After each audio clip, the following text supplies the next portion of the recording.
Hello, good morning mga friends. Ngayong araw ay Huwebes na, August 29. Pasalamat naman tayo kasi hindi gaano matraffic ngayon. Pero umabot pa rin ng isang oras yung biyahe.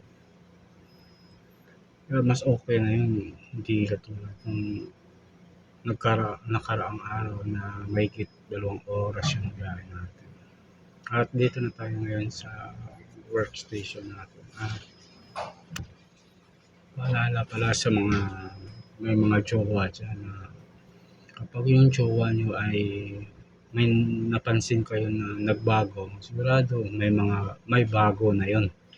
Kaya yun lang yung tatandaan nyo guys, na kapag yung jowa ninyo ay nagbago na sa inyo, sigurado may bago na yun. Okay ba? Sige, yun lang muna. Sige po.